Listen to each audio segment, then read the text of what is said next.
आइए, सुनिए, देखिए, समझिए सनातन सत्य।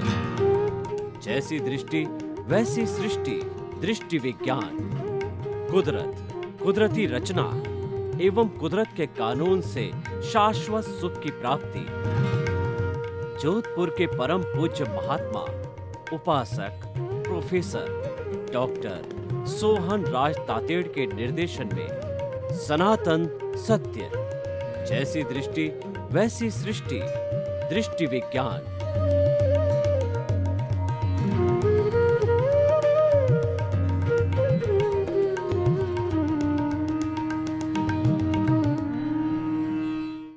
भाई और बहनों, मातृशक्ति को नमन। आज का बहुत सुंदर विषय विदेह की साधना। विदेह किसे कहते हैं कि देह में रहते हुए देह का भान न होना।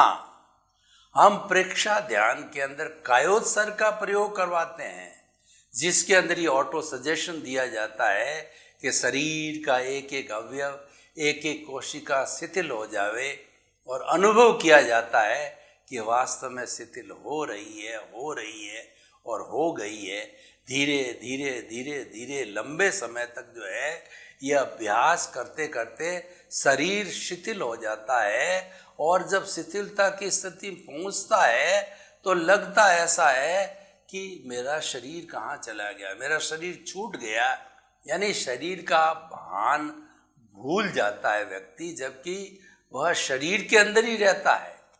तो ये विदेह की साधना है, ये कायोत्सर्ग की साधना है।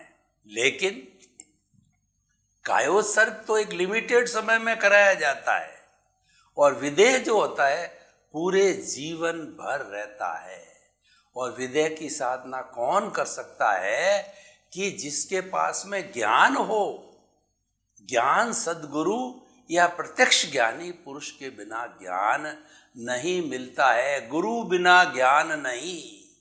हमको ज्ञान प्राप्ति के लिए सद्गुरु चाहिए, प्रत्यक्ष ज्ञानी पुरुष चाहिए, उसकी कृपा से, उसके अतिशय से, और हमारे जो भाग्योदय से, पुण्योदय से हमको ज्ञान मिलता है। ज्ञान मिलने पर भेद विज्ञान होता है। शरीर अलग, आत्मा अलग है।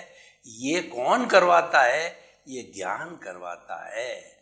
और ये भेद विज्ञान ही सम्यक दर्शन है। भेद विज्ञान ही मुक्ति की नींव लगाता है, और भेद विज्ञान ही विदेह की साधना है। तो सबसे पहले ज्ञान को प्राप्त करो। तो जब ज्ञान प्राप्त कर लिया जाता तो क्या होता है कि हमारी जो चेतना के मुख्य 3 स्तर है। चेतना वही है, आत्मा वही है, उसके 3 स्टेजेस है। इसलिए कंफ्यूज नहीं होना है कि ये 3 तरह की आत्मा कैसे हो गई। वही आत्मा की 3 स्टेजेस, 3 कैटेगरी, 3 स्तर है। पहला स्तर होता है जीवात्मा। जीवात्मा का नाम जीवात्मा वाला व्यक्ति होता है, नॉर्मल व्यक्ति जीवात्मा ही होता है। वह व्यक्ति अपने स्वार्थ के दायरे से बाहर नहीं निकलता है। यानी वो 5 इंद्रियों के सुख को ही परम सुख मान लेता है, शरीर के सुख को ही परम सुख मान लेता है। मैं और मेरा कोई सब कुछ मान लेता है कि मेरा घर, मेरा परिवार, मेरा धन, मेरी दौलत, उसी के अंदर ही सारा जीवन भर खोया रहता है। बड़े बड़े बिल्डिंग बनाता है, ऐश करता, आराम करता है, गाड़ी है, घोड़े है, पद है, प्रतिष्ठा है, और उसके बाद संबंध है, सत्ता है, इन सब चीज़ों की करता है। जैसे कि वो सोचता है कि मेरा रक्षण करने वाले यही है, और मेरे साथ में चलने वाले यही है, और यही सनातन सत्य है। तो वह जो है वास्तव के अंदर रॉन्ग बिलीफ के अंदर होता है। जब उसको गुरु मिलता है तब उसको राइट बिलीफ होता है, और राइट बिलीफ होने के कारण उसको सम्यक दर्शन मिलता है।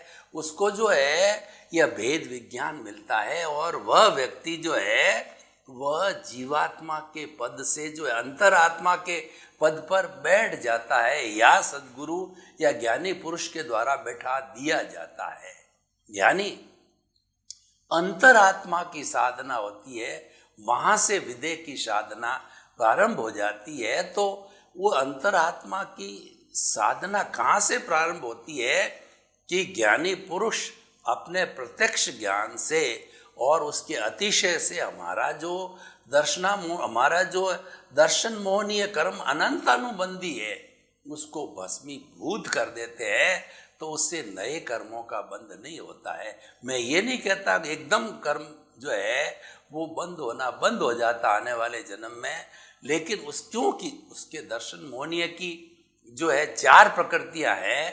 पहला तो जो हमने कहा कि अनंतानुबंधी की है वो समाप्त कर दी। उसके बाद के अंदर अप्रत्याख्यानी, प्रत्याख्यानी और संजलन, ये 3 तरह की अवस्थाएं और होती है। लेकिन जो बड़ी अवस्था होती है वह अनंतानुबंधी होती है। वो पत्थर पर लकीर खींचने के समान इतनी कठोर होती है, वो भस्मीभूत हो जाती है, वो समाप्त हो जाती है। पीछे जो रहती है वह कोमल लकड़ी के ऊपर लकीर खींचना बहुत साधारण काम है, तुरंत मिट जाती है। उसके बाद के अंदर जो है प्रत्याख्यानी होती है, वो जो है बालू रेत के अंदर जो लकीर खींचना। उसके बाद स्वंजलन होती है, पानी पे लकीर खींचना, यानी सब मिटने वाली है। वो कोई बड़ा कर्म बंधन करने वाली नहीं है, करता है थोड़ा, पर वो तुरंत ही जो है वो भोग लिया जाता है। Very dilute, as good as discharge होता है। ये काम ज्ञानी पुरुष करता है और यहाँ से विदेह की नींव लगती है। तो हमें विदेह की साधना करनी। विदेह के लिए मैं एग्जाम्पल देना चाहता हूँ कि राजा जनक, सीता के पिताजी मिथिला के राजा थे, चक्रवर्ती राजा थे, 6 खंड के राजा थे और बहुत बड़ी उनकी जिम्मेवारी थी। उनको इतना प्रशासन करना पड़ता था, कई आदेश देना पड़ता था, कई जगह हिंसा होती थी, कई जगह कुठाराघात होता था, किसी के साथ में जो अपराधी लोग थे उनको जो है कष्ट भी दिया जाता था। लेकिन इतना सब होते हुए भी वो विदेह, वो ये चिंतन करते थे कि ये जो मन वचन काया रूपी शरीर से मैं अलग हूँ। वो हर वक्त ये चिंतन करते थे कि मन वचन तथा उससे जुड़ी हुई अवस्था मात्र कुदरती रचना है और वह व्यवस्थित है। यानी जो कुछ भी मैं भोग रहा हूँ, जितना प्रशासन कर रहा हूँ, किसी को दंड दे रहा हूँ, किसी को प्रोत्साहन दे रहा हूँ, जो कुछ भी मेरे साथ चल रहा है वह मैं पूर्व जन्म से इकट्ठा करके आया था। कॉजेस डाल के कॉजल बॉडी जो है इस जन्म के अंदर साथ में लेके आया हूँ। ये मात्र मेरा भुगतान है, इसमें मेरी कोई स्वतंत्रता नहीं है और ये भुगतान अपना ऑटो मोड से चलता है और इसको चलाने वाली कुदरत है। कुदरत की रचना और कुदरत के कानून से चलता है कि कुदरत ही इसका क्रिएटर है, ऑपरेटर है, डिस्ट्रॉयर है। तो मेरा इस पे कोई भी तरह का होल्ड कहिए, कोई भी तरह का प्रभाव कहिए नहीं है और मेरी कोई स्वतंत्रता नहीं, एक अतिरिक्त सांस देने की भी स्वतंत्रता नहीं है। जब हम ऐसा चिंतन करते हैं कि मन वचन काय से मुक्त, ऐसा मैं शुद्ध आत्मा हूँ, तो हम जो कुछ चल रहा है उसको तो अपना हिसाब मानते हुए हम आत्मा में अवस्थित रहते हैं। हम दृष्टि विज्ञान करते हैं, हम ज्ञाता दृष्टा बन जाते हैं। जब व्यक्ति को ज्ञान मिल जाता है तब वो ज्ञाता दृष्टा बनता है। ज्ञाता दृष्टा का अर्थ ये है कि जो कुछ भुगतान चल रहा है इसको चलने दो। सारा भुगतान जो विचारों के माध्यम से होता है तो विचारों को बाईपास करो, उसके साथ तन्मयाकार मत हो, उसके साथ जुड़ो मत, क्योंकि आपकी स्वतंत्रता नहीं है। जुड़ के क्या करोगे? जुड़ोगे तो नुकसान ही करोगे। जुड़ोगे आप तो जो ये राग द्वेष का संसार भुगतान का चल रहा है, आप जुड़ गए तो आपने नए कॉजेज डाल दिए राग द्वेष के, तो वापस जो ऑलरेडी हमारे पास कर्म शरीर है उसका घनत्व तो बढ़ जाएगा, उसका वॉल्यूम बढ़ जाएगा। तो फायदा हो क्या हुआ? हमारे को तो उसको घटाना है। जो हमारा कर्म शरीर है उसको घटाते घटाते उसको एकदम शून्य करना, उसको जीरो करना है। उस अज्ञान को जब हम जीरो करेंगे तभी मुक्ति को जाएंगे। तो हम जो है वो ऐसा करने लग जाते हैं। तो विदेह की साधना वाला है, दोनों को अलग अलग करने लग जाता है और हर क्षण वो चिंतन करता है कि मुझे तो इस कर्म शरीर को खपाना है, इस कर्म शरीर को जो है निर्जरा करनी है, इसको आत्मा से कार्बन शरीर के अंदर जितने भी कर्म बंधे हुए हैं उनको शिथिल करके और इनको जो है वो अलग करना है। ऐसा चिंतन करता रहता है तो वो ज्ञाता दृष्टा में रहता है, वो दृष्टि विज्ञान हो जाता है, वो आत्मा के अकाउंट में चले जाता है, आत्म प्रदेशों में चला जाता है। तो वो रहो भीतर जियो बाहर, लगता तो ऐसा है कि वो हमारे साथ में जी रहे हैं, लेकिन वास्तव में वो अंदर ही रहता है, वो आत्मा के पाले में रहता है, आत्मा की बात करता है, आत्मा की भजना करता है, आत्मा के गुणों की व्याख्या करता है और मन वचन काय से मुक्त, ऐसा मैं शुद्ध आत्मा हूँ। और उसके साथ साथ कर्मों का अगर ज़्यादा फोर्स आ जाता है तो ज़्यादा फोर्स आने की अवस्था के अंदर वह उसको स्वाहा भी करता है। स्वाहा का अर्थ होता है जब कभी हम हवन करते हैं तो हवन में सामग्री को छोड़ते हैं, डालते हैं, तो घी है, जो है हमारा धूप है, अगरबत्ती वगैरह अन्य अन्य चीज़ें होती है, तो हम जो उसमें डालते हैं तो बोलते हैं स्वाहा। इसका मतलब क्या है कि हमने समर्पित किया। तो उसी तरीके से हम अगर कर्मों का फोर्स आ जाता है और वो व्यक्ति तन्मयाकार होने लग जाता है हिसाब से, तो बोलना स्वाहा, स्वाहा होते ही हम डिटैच हो जाते हैं। हमको अटैच नहीं होना है, हमको तन्मयाकार नहीं होना है। इसको हम क्रमिक भाषा के अंदर जो है आसक्ति कहते हैं, यानी हमको जो भुगतान चल रहा है उसके साथ आसक्त नहीं होना है, उसके साथ जुड़ना नहीं है, उसको तो चलने दो। आपकी कोई ताकत नहीं उसको रोकने की, आपकी कोई स्वतंत्रता नहीं है, आपका कोई होल्ड नहीं है, केवल कुदरत ही वो करती है। तो उसके लिए आपको कोई टांग अड़ानी नहीं चाहिए, बिल्कुल। और जब आप नहीं अड़ाते टांग, तब विदेह की साधना जो है वो वास्तव में चालू हो जाती है। तो हमें जीवन भर विदेह की साधना करनी चाहिए। एक साधक को वो कमलवत जीवन होता है। कमलवत जीवन का ये होता है कि जग माही ऐसो रहो, जो अंबुज सर माही, रहे नीर के आसरे पर जल छुवत नाही। एक कमल का फूल होता है, वह बिल्कुल जो है जो कीचड़ से ऊपर रहता है और उसका जो मुंह होता है सूर्य की तरफ होता है। तो कमल तो ये सोचता है कि मैं तो जो कीचड़ से बिल्कुल अलग हूँ। कीचड़ क्या समझता है? कीचड़ ये समझता है कि उसका डंठल और जड़ है वो तो मेरे साथ ही है, तो वो तो हमसे अलग कहाँ है, वो ऐसे सेटिस्फाइड है, वो ऐसे सेटिस्फाइड है। तो ये कमलवत जीवन विदेह की साधना है कि आप जियो। आपकी पत्नी समझे कि मेरे पति हो, आपके बेटे समझे कि मेरे पिता हो, और सब अपना अपना रिलेशन समझे, पर आप तो अपने जो है प्रभु से जुड़े हुए हो। भीतर आपके तार है, भीतर वाले प्रभु, भीतर विराजमान शुद्ध आत्मा भगवान से जुड़े हुए हैं। आप ज़्यादा से ज़्यादा भीतर रहते हो, जीते बाहर हो, तो वो कमलवत जीवन है। तो रहो भीतर, जियो बाहर है, ये विदेह की साधना है। और विदेह की साधना को जीवन मुक्त साधना कहा जाता है, क्योंकि उसमें कोई कर्म का बंध नहीं होता है। तो ऐसी सारा कुछ करने के बाद भी राजा जनक के कोई कर्म का बंध नहीं हुआ। और आप अर्जुन को देखिए कि अर्जुन को जो है सारी शिक्षाएं दे करके जो कृष्ण भगवान ने उसको इतना बता दिया कि तू तो जो युद्ध तेरे पे थोपा गया, 18 दिन तक जो है युद्ध चला कुरुक्षेत्र के अंदर, कौरवों पांडवों कितने प्रयास किए गए युद्ध को रोकने के लिए। स्वयं भगवान कृष्ण जो है, जो शांति दूत बन के गए, उसको दुर्योधन ने छलिया कहा, उनका तिरस्कार किया, उनको बंदी बना दिया। लेकिन उसने एक कुछ भी सिर्फ 5 गांव, एक गांव एक पांडव को माने। तो दुर्योधन ने तो कह दिया मैं तो एक सूरी की अणी जितनी भी जमीन नहीं दूंगा।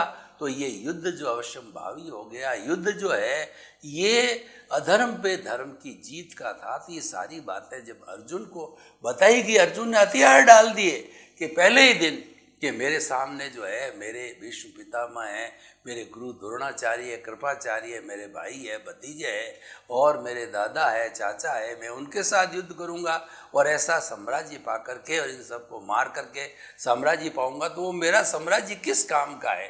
कृष्ण भगवान ने कहा तुम्हारे पे थोपा गया, तुम क्षत्रिय हो, पीठ दिखा नहीं सकते हो। तुम तो ये चिंतन करो कि अर्जुन तो अलग है, मैं अर्जुन नहीं हूँ। ये युद्ध करने वाला तो अर्जुन है, वो उसकी नियति है, उसके माध्यम से हो रहा है, और ये इसको कुदरत करवा रही है। और इसके लिए कुदरती क्रिएटर ऑपरेट डिस्ट्रॉयर है, तुम्हारा जो है कोई 1% भी कसूर नहीं है। इसलिए कितने योद्धाओं को मारा गया, वो अर्जुन को कोई भी दोष नहीं लगा। 18 दिन तक युद्ध चला और आप देखिए उस विदय की साधना से अर्जुन उसी जन्म में मुक्ति को प्राप्त हुआ। जबकि अगर हम हिंसा का हिसाब देखें तो वो नारकी में जाना चाहिए, पर मुक्ति को चला गया। भगवान राम को देखिए, भगवान राम का जो है वो जो राज्याभिषेक होने वाला था, लेकिन नियति कुछ और थी। काल स्वभाव कर्म पुरुषार्थ नियति, और पिछले जन्म का जो हिसाब है वो उसी के अनुसार भुगतान होता है। इसमें तो न तो कोई महावीर, न कोई राम, न कोई कृष्ण, कोई एक्सेप्शन नहीं है। वो तो उनको एज इट इज भुगतना पड़ता है। लेकिन भुगतते भुगतते है वो जो महापुरुष होते हैं वो विदेह की साधना करते हैं, उसके साथ तन्मयाकार नहीं होते, उसके साथ आसक्त नहीं होते हैं। जो भुगतान चल रहा है उसके साथ में जुड़ते नहीं, उसके साथ विदेह रहते हैं। देह में रहते हुए भी देश का भान नहीं रखते हैं। ये सारी विदेह की साधना राम ने की, तो राम ने इतने इतने दुष्टों का जो है नरसंहार किया, इतने राक्षसों को मारा और इतना रावण के साथ युद्ध हुआ। लेकिन उसी जन्म के अंदर वो मुक्ति हुए। सीता को भी देखिए, एक सीता ने कितनी अग्नि परीक्षाएं दी, लेकिन वो भी उसी भाव के अंदर विदेह की साधना से मुक्ति को गई। और जब ऐसा जीव जो कि विदेह होता है, जब वो मुक्त हो जाता तब जीव मुक्त कहलाता है, यानी वह जो है मोक्ष में चला जाता है।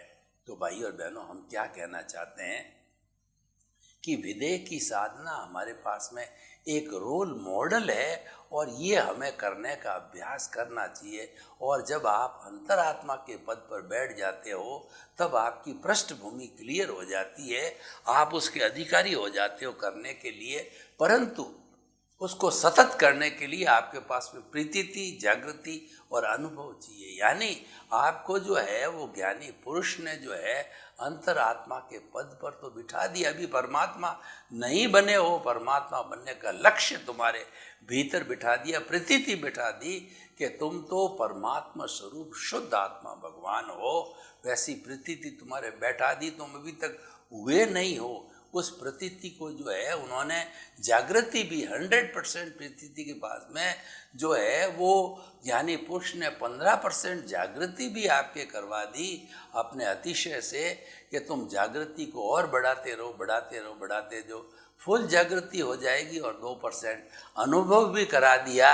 वो सारी परिस्थिति में जब 2% अनुभव, 100% जागृति सतत रखते हुए आप जो है वो 2% के अनुभव को बढ़ाते बढ़ाते बढ़ाते आप विदेह की साधना करते करते उसको 360 डिग्री तक अनुभव को ले आओगे। यानी आपको 100% एब्सोल्यूट 1% भी कोई संदेह नहीं रहेगा कि मन वचन काया से मुक्त, ऐसा मैं शुद्ध आत्मा हूँ। मन वचन काया तथा उससे जुड़ी हुई हर अवस्था मात्र कुदरती रचना है और वह व्यवस्थित है।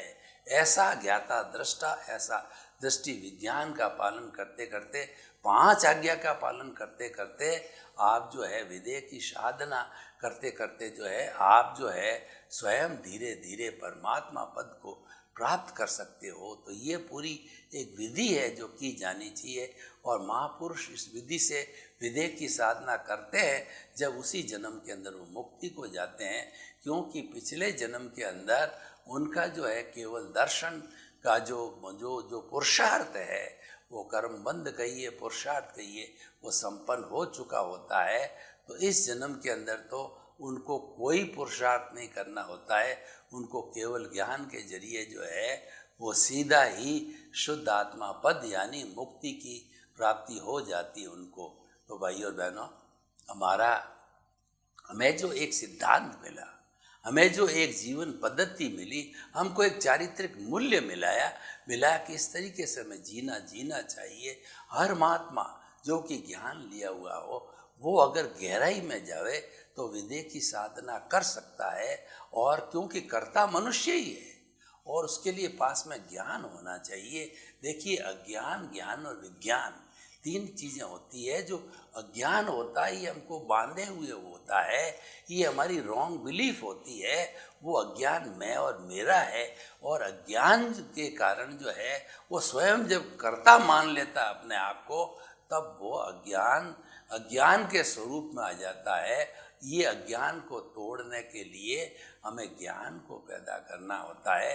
ज्ञान क्या है कि इस विश्व के समस्त जीव जो है वो निमित्त है, निर्दोष है, अकर्ता है, और जो शुद्ध आत्मा है। हमें किसी की ओपिनियन नहीं देनी, किसी के प्रति बुरे भाव नहीं लाने, किसी को दोषी नहीं समझना है, और हमारा राग द्वेष घटता रहे, ये हमारा निरंतर जो है पुरुषार्थ चलता रहना चाहिए। क्योंकि अज्ञान जब घटेगा जभी मुक्ति की नींव लगेगी, तभी हम मुक्ति को जा सकते हैं। तो हम ऐसा करते करते जो है अब मुक्ति की नींव लगा देते हैं। ये सारी साधना जो है विधेय की साधना होती है। तो ये जो है हमें निरंतर रूप से की जानी चाहिए। अब देखिए कि विधेय की साधना जो है करने से हमको फलित क्या होगा? करने से फलित ये होगा कि हम जो है हर क्षण प्रसन्न मुद्रा के अंदर रहेंगे, हर क्षण हमारे भीतर शांति बनी रहेगी। क्योंकि जो है हम तो अपना निरीक्षण कर रहे हैं, हम तो अपने दोष देख रहे हैं। विधेय वाला व्यक्ति होता है, किसी दूसरे का दोष नहीं देखता है, वह तो अपने स्वयं जो दोषों को धोना चालू करता है, क्योंकि उसको पता है कि मेरे में दोष असंख्य भरे पड़े हैं। भगवान महावीर ने क्या किया? महावीर ने जब जो 30 वर्ष की उम्र के अंदर दीक्षा ली, तो उन्होंने सारा जो है अवधि मन प्रयोग ज्ञान हो गया उनको दीक्षा लेते ही। तो उन्होंने देखा कि मेरे जो पुद्गल कर्म हैं वो तो जो है वो 23 तीर्थंकरों के कर्म पुद्गलों से भी ज़्यादा भारी है। तो और मुझे 12.5 वर्ष का समय कैसे खपाऊंगा? तब उन्होंने विधेय की साधना चालू करी। उन्होंने इस शरीर को वो श्रेय कर दिया कि शरीर को कोई भी जो है तिर्यंच है, मनुष्य है, देवगति का काटे पीटे तोड़े, मैं इसकी परवाह नहीं करूंगा। और उन्होंने वास्तव में उस विधेय बन करके वो तो आत्म प्रदेशों के अंदर चले गए, अपनी आत्म साधना में प्रीति जागृति और अनुभव को बढ़ाने लग गए। तो वो धीरे धीरे उनका अनुभव बढ़ के 360 डिग्री तक पहुंचा। तब उनका जो केवल दर्शन पिछले जन्म में हो चुका था, तो उनको केवल ज्ञान हो गया।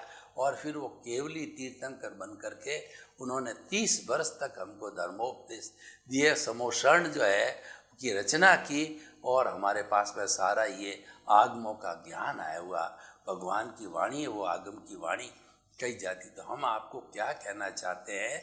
यह कार्य मनुष्य ही कर सकता है। ज्ञान केवल मनुष्य ही ले सकता है, विधेय केवल मनुष्य ही जो है बन सकता है, और मुक्ति में जाने वाला केवल मनुष्य ही है, और कोई योनि का व्यक्ति जो है मुक्ति नहीं जा सकता है। तो इस तरीके से हम आपको ये बताना चाहते हैं कि विधेय की साधना हमारे सामने एक रोल मॉडल है, हमारे सामने उच्च साधना है। तो हम कैसे कर सकते हैं, इसकी हमने आपको सारी विधियां बताई है। उन विधियों का पालन करते करते आप विधेय की साधना जो है कर सकते हो। उसके स्टेप्स यही है। और उसके साथ में 5 आज्ञा को मैं और जोड़ देता हूँ। दादा भगवान ने कहा कि अगर तुम 5 आज्ञा का पालन करते हो तो मेरी आज्ञा में हो, और मैं आपको गारंटी लेता हूँ मुक्ति के अंदर किसी न किसी भाव में आप मुक्ति जरूर जाओगे। वो 5 आज्ञा इतनी सरल है कि वो जब हमको ज्ञान दिया जाता है तो 5 आज्ञा का कवच बनाया जाता है। उसके अंदर पहली आज्ञा है relative view point. Relative view point क्या कहता है कि आपके सामने कोई भी जीवित प्राणी है, पेड़ है, पौधा है, गाय है, भैंस है, ऊँट है, बैल है, और मान लीजिए आपका कोई रिलेटिव है, वो रिलेटिव जो बड़ा अफसर है, तो वो आप जो उसको रिलेटिव व्यू पॉइंट से उसको नामधारी देहधारी पैकिंग रूप में बोलोगे, या जो पोस्ट है उसकी जो आपका संबंध है वो बताओगे। जैसे मेरे जीजा जी है, वो IPS ऑफिसर है, तो वो जो है वो आपने रिलेटिव व्यू पॉइंट बताया। अब रियल व्यू पॉइंट हमारे सामने कोई भी लिविंग बीइंग आवे तो रियल व्यू पॉइंट क्या है कि आपके भीतर विराजमान शुद्ध आत्मा भगवान को निर्दोष दृष्टि से दर्शन कर उनको नमन करता हूँ। हालांकि ये व्यवहार पक्ष में बहुत कठिन है, और व्यवहार पक्ष में कहने से अगला समझेगा नहीं, अगला कहेगा ये पागल है। लेकिन आपको चिंतन यही करना है, कोई भी आपको जो है, हमको जब ज्ञान दिया जाता है तो उस दिन ये अभ्यास कराया जाता है कि आप जब घर जाओ तो गाड़ी में जाओ, बस में जाओ, ट्रेन के अंदर जाओ या आपके पर्सनल व्हीकल से जाओ, तो आपके जो कुछ भी सामने आता है, पेड़ आता है, ऊंट आता है, गाय है, भैंस है, बिल्ली, कोई भी जीवित प्राणी आवे तो शुद्ध आत्मा भगवान, शुद्ध आत्मा भगवान, शुद्ध आत्मा भगवान बोलना नहीं है। भीतर मानसिक रूप से आप कहते जाओ, कहते जाओ, कहते जाओगे तो आपको जो है आत्मतुल्यवत को आप समझने लग जाओगे। आप ये समझोगे कि ये सारी आत्माएं समान हैं और ये जो आत्माएं सब एक सामान्य रूप से सभी जो है समान है। जो हमको जो भेद दिखाई देता वो व्यवहार दृष्टि से भेद होता है, क्योंकि हर एक के कर्म अलग है, उदय प्रारब्ध हर एक का अलग अलग है, तो अलग अलग शरीर मिलता है, अलग अलग जो है अवस्थाएं मिलती है, तो वो सारी अवस्था मात्र होती है। तो अब देखिए कि हमने काफ़ी डिस्कशन किया और डिस्कशन करने के बाद के अंदर हम एक निष्कर्ष पर पहुँचे कि ज्ञान लेने के बाद में विधेय की साधना का लक्ष्य रखना चाहिए। जब तक व्यक्ति लक्ष्य नहीं रखता है तब तक वह उस और जो है अपना मुख नहीं कर सकता, उस और बढ़ नहीं सकता है। तो ये जब लक्ष्य बना लिया जाए, मुझे तो अब ज्ञान मिलने के बाद विधेय की साधना करनी है, तो आप जो 5 आज्ञा का हम चिंतन कर रहे थे उसका हम वापस आगे कंटिन्यूशन में लेते हैं। तो दूसरी आज्ञा हमने बात कही रियल व्यू पॉइंट, और तीसरी आज्ञा कि कर्ता व्यवस्थित शक्ति, यानी अपने आप को कभी कर्ता मत मानो, दुनिया पे किसी भी जीव को कर्ता मत मानो। कर्ता तो व्यवस्थित शक्ति है, वो हमारी साइंटिफिक सर्कमस्टेंशियल एविडेंसेज है, केवल वही करता है, वही कुदरती करता है। कुदरती जो है हमारे समस्त जो है कर्मों का क्रिएटर, ऑपरेटर और डिस्ट्रॉयर है, और वो उसकी ड्यूटी है, वही हमको जन्म देने वाली है, पालने वाली, पोसने वाली, हम विलीन भी उसी के अंदर होते हैं। तो वह जो है हम उसके ताबे आ गए, तो ताबे आने के बाद के अंदर जैसे वो हमको जो खिलाएगी नचाएगी वैसा हमको नाचना पड़ेगा, क्योंकि हम तो उनके हाथ की कठपुतली है, हम हमारे हाथ के अंदर कुछ भी नहीं है, क्योंकि हम कर्ता बन ही नहीं सकते। और भ्रांति से आपने अगर कर्ता बन दिया तो उसके बहुत बड़े पनिशमेंट आपको भवांतर के अंदर जो है योनियों में भटकते आए हो, तो उस और योनियों में आप संसार को बढ़ाओगे और भटकते रहोगे, तो वो तो बहुत बड़ा नुकसान का काम हो जाएगा। तो हम आपको ये बताना चाहते हैं कि हम इस तरीके से 5 आज्ञा में तीसरी कर्ता व्यवस्थित शक्ति है, बहुत अच्छी तरह समझना। और मैं इस पर थोड़ा सा प्रकाश डालना चाहूँगा कि दादा भगवान जिसने कर्ता व्यवस्थित शक्ति है ये सूत्र दिया, 5 आज्ञा दी, तो ये जो भरत जो है भगवान ऋषभ के पुत्र थे, बहुत पुरानी बात भगवान ऋषभ के समय की बता रहा हूँ। तो वो भगवान जो चक्रवर्ती थे भरत, उन्होंने अपने पिताश्री जो ऋषभ भगवान से निवेदन किया कि आपने मेरे 99 भाइयों को तो दीक्षित कर दिया, साधु बना दिया, वो तो मुक्ति में चले जाएंगे, लेकिन मैं तो चक्रवर्ती हूँ, हिंसा करता हूँ और कई तरह कार्य करता हूँ, मैं शासन चलाता हूँ, तो मेरी मुक्ति कैसे। उन्होंने कहा कि तुम्हें मैं एक फ्लाइट दूंगा, तुम्हें मैं एक जो है वो लिफ्ट दूंगा, तुम्हें एक लॉन्ग जंप बताऊंगा, हाई जंप बताऊंगा कि तुम उसके मारते ही जो है सीधे मुक्ति को चले जाओगे। तो उन्होंने उनको जो है ये अक्रम विज्ञान दिया, और दादा भगवान उस समय उनके साथ में सहयोगी जीव थे। उसके बाद में वो तो भरत जी तो मुक्ति चले गए, और ये 10 लाख वर्ष तक ये दादा भगवान का जीव ये चिंतन करता रहा कि आखिर इस सृष्टि का नियंता कौन है, इसको चलाने वाला कौन है। तो जब 1958 में 50 वर्ष के थे, तब जो उनको ये भादरण के रहने वाले थे गुजरात के अंदर, AM पटेल इनका नाम था, कॉन्ट्रैक्टर का काम करते थे, लेकिन उनको जो 58 वर्ष की अवस्था में सूरत के 30 प्लेटफॉर्म के ऊपर जब ये ज्ञान का उदय हुआ कि कर्ता तो व्यवस्थित शक्ति है, तो उन्होंने ये सम्यक ज्ञान दिया। पहली और दूसरी आज्ञा वो सम्यक दर्शन है, और तीसरी आज्ञा जो है कर्ता व्यवस्थित शक्ति, ये सम्यक ज्ञान है। ये बहुत बड़ा ज्ञान हो जाता है, तो उससे हम कर्ता भाव भूल जाते हैं, और हमारे कर्ता भाव भूलने का अर्थ ये हुआ कि हमारे एक नए कर्मों का बंधन एकदम रुक गया, और पूर्व के अंदर बंधे हुए कर्म में बर्फ की शिला की तरह पिघलते रहेंगे, और जो उनका डिस्चार्ज होते होते वह कुछ भवों के अंदर समाप्त हो जाएगा। तो इस तरीके से पूरा हम विदेह की साधना कर सकते हैं। सर्वे भवन्तु सुखिनः, सर्वे सन्तु निरामया। लोक के सब जीवों को सुख मिले, शांति मिले, आनंद मिले, प्रेम मिले, सुकून मिले, और सब जो है वसुधैव कुटुम्बकम के सदस्य रहते हुए भाईचारे के साथ में, भ्रातृत्व के साथ में सब हिल मिल कर रहे हैं। आपके प्रति मंगल भावना।